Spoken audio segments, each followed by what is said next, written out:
Hello everyone, welcome to our channel. This is Srishti Agarwal. तो मैं आप सभी कक्षा 4 व 5 के स्टूडेंट्स के लिए लेकर आई थी प्रयास सब्जेक्ट इंग्लिश की वर्कबुक के सॉल्यूशन, जिसमें हमने वर्कशीट 101 तक सॉल्यूशन कंप्लीट देख लिया है। यहाँ पर आपका लास्ट इस वर्कबुक को देखेंगे, जिसमें हम देखेंगे वर्कशीट 102 से लेकर के 105 और असेसमेंट 15 का सॉल्यूशन, जिससे अब कंप्लीट हो जाने वाला है आपका ये प्रयास वर्कशीट जो आपका सब्जेक्ट इंग्लिश का है। ठीक है, तो स्टार्टिंग से लेकर एंड तक बने रहना है। चलिए स्टार्ट करते हैं worksheet 102। Your teacher will read the following commands. Think about when they can be used and put them in correct box in it. Add some more commands from your side. तो यहाँ पर आपको कुछ commands दिए गए हैं। In classroom आपको बताने हैं, ड्यूरिंग असेंबली बतानी है, ड्यूरिंग मिड डे मील बताना है। तो इन क्लासरूम में देखिए जैसे हो जाएगा open your book, clean the board, please be seated, stop writing. During assembly के दौरान हो जाएगा form a circle, sit in line, fold your hands. During mid day meal जब आपको खाना मिलता है तो आपका हो जाएगा कमांड्स मिलेंगे आपको, wash the plates properly, do not waste food, wait for your turn. तो ये डन होता है आपका वर्कशीट 102। अब देखेंगे worksheet 103। Right description about the picture one has done for you. यहाँ पर देखिए चेयर दे रखी है। This is a chair, it has 4 legs, it is use for sitting. ये चेयर है जिसकी 4 टांगें होती हैं और बैठने के काम आती है। इसी तरह से यहाँ पे लिखेंगे this is a pen, it has been one nib, it is use for writing, लिखने के काम आता है। This is a glass, there is water in it, इसके अंदर पानी है, it is use for drinking. This is a ball, it is round, it is use for playing, खेलने के लिए। This is a bus, it has 4 wheels, it is use for commuting, travelling. ठीक है, कुछ भी आप लिख सकते हैं, यहाँ पर घूमने के काम आती है।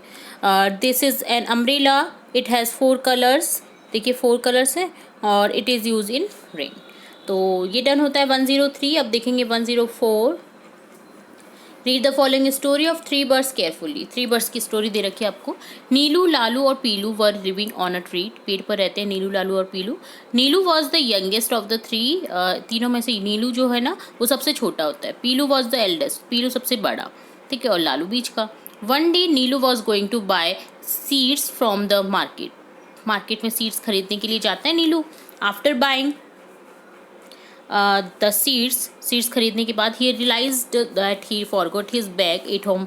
वो घर पर बैग भूल गया। Neelu was confuse about how to carry the seeds now. अब कैरी कैसे करे वो उन बीज को। Suddenly he saw the Piloo and Lalu were bringing the bag for him. Suddenly उसने देखा कि जो नीलू और पीलू और लालू है उसके लिए बैग ला रहे हैं। 3 of them kept the seeds in the bag and come back home. उन्होंने सीड्स को बैग में रखा और घर आ जाते हैं। क्वेश्चन है where were the 3 birds living. The 3 birds were living on a tree. What was Neelu going to buy. Neelu was going to buy seeds. What did Neelu forget. Neelu forget his bag at home. घर पर भूल गया था वो bag अपना। ठीक है, next question what do you keep in your bag. List a few things using the sentence structure given below. आप अपने बैग में क्या रखते हैं आपको लिखना है यहाँ पर। I keep pen in my bag, pen रखता हूँ। I keep notebook in my bag, notebook रखता हूँ। I keep workbook in my bag, workbook रखता हूँ। I keep pencil in my bag. ठीक है, तो इस तरह से आप अपने बैग में जो भी रखते हैं वो आपको यहाँ पर लिख देना है। तो ये डन होता है 104 वर्कशीट का सॉल्यूशन। अब देखेंगे 105। Imagine the conversation between the man and the tree, right it down. देखिए यहाँ पर एक ट्री है जो कि फल दे रहा है, बट मैन जो है वो उसको काट रहा है। उसने कुल्हाड़ी छुपा रखी है पीछे और ट्री ने अपने पीछे फल छुपा रखे हैं। तो एक बहुत ही मार्मिक दृश्य है जिसमें आपको बहुत कुछ समझ आ रहा होगा कि किस तरह से हम पेड़ों को काटते जा रहे हैं। और जल्द ही वो दिन आने वाला है जब हमें सब बहुत ज़्यादा गर्म महसूस होगा इंडिया में, क्योंकि इंडिया में बहुत ज़्यादा जंगल की कटाई होने लग गई है और चल रही है। ठीक है, ट्री बोल रहा है why are you cutting me. Tree, क्यों तुम मुझे काट रहे हो। मैन बोल रहा है आई नीड वुड, मुझे लकड़ी की ज़रूरत है। Tree, I give you some fruits if you save me, मैं तुम्हें फ्रूट्स दूंगा अगर तुम मुझे बचा लोगे। मैन बोलता है thank you, I will save the tree. वो बोलता है कि मैं भी तुम्हें बचा लूँगा। तो ये कन्वर्सेशन हमने लिखी है बट ऐसा होता नहीं है। ठीक है, तो आपको इस तरह से यहाँ पर यूज़ करना था। मैन वाना टू कट द ट्री। ठीक है, तो आप ही हैज़ एन एक्स, तो आप इसे भी लिख सकते हैं। ठीक है, तो ये डन होता है 105 वर्कशीट का सॉल्यूशन डन। अब देखेंगे फॉर्मेटिव असेसमेंट 15। फर्स्ट क्वेश्चन है what does a teacher say during mid day meal. Mid day meal के दौरान टीचर आपसे क्या कहता है। फिनिश योर फूड, ख़त्म करो अपना खाना। What does the caption say to his players during a football match? Run faster. During match के दौरान आपसे कैप्टन क्या कहेगा? तेजी से दौड़ो। Find the sentence that talk of the future. I will be playing cricket in the evening. ये है फ्यूचर टेंस का। will और shall फ्यूचर टेंस को प्रेजेंट करते हैं। बाकी देखिए was पास्ट टेंस को प्रेजेंट कर रहा है, am प्रेजेंट टेंस को, कैन नॉट प्रेजेंट टेंस को। ठीक है। Guess the object by the description given below. I feel fly in the sky. I am black in color. My voice is cracky. मैं sky में उड़ता हूँ, आकाश में उड़ता हूँ। मैं ब्लैक कलर का हूँ, मेरी आवाज़ जो है वो क्रैकी है।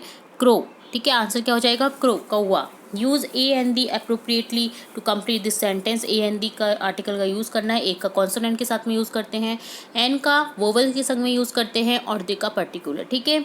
I have an apple and a banana but the banana is not good. Particular banana की बात की गई है। मेरे पास एक एप्पल है, एक बनाना है, बट जो बनाना है वो अच्छा नहीं है। ठीक है। Read the passage given below. Answer the following question. A pigeon was crossing a road. Pigeon जो है कबूतर, वो रोड को क्रॉस कर रहा था, क्रॉसिंग फॉरेस्ट को क्रॉस कर रहा था। It was flying for a very long time. वो बहुत लंबे समय से उड़ा, लंबे समय में उड़ा। Therefore it was tired and thirsty. तो बहुत लंबे समय के लिए उड़ा था ना वो, तो वो क्या हो गया? थक गया और प्यास लगी उससे। After some time the pigeon saw a pond. उससे पाउंड दिखाई दिया।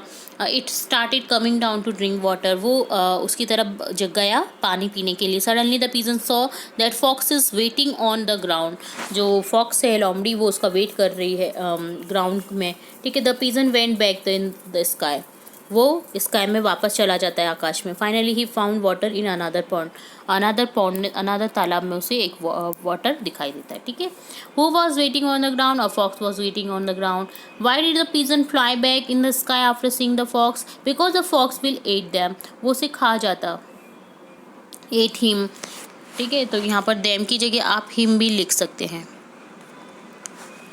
Look at the given picture. Imagine what are they talking about. Write it below. तो देखिए यहाँ पर दो लोग हैं, एक पेशेंट है, एक डॉक्टर दिखाई दे रहा है आपको। तो पेशेंट बोल रहा है आई कफ, आई व्हाट हैज़ हैपन, क्या हुआ? Doctor I will give you medicine and you will be fine, तुम अच्छी हो जाओगी। ठीक है। तो इस तरह से ये डन होता है फॉर्मेटिव असेसमेंट 15 का सॉल्यूशन। तो साथ ही आपकी कंप्लीट होती है प्रयास सब्जेक्ट इंग्लिश की वर्कबुक के सॉल्यूशन, जिसमें हमने कम्प्लीटली सॉल्यूशन देख लिए हैं।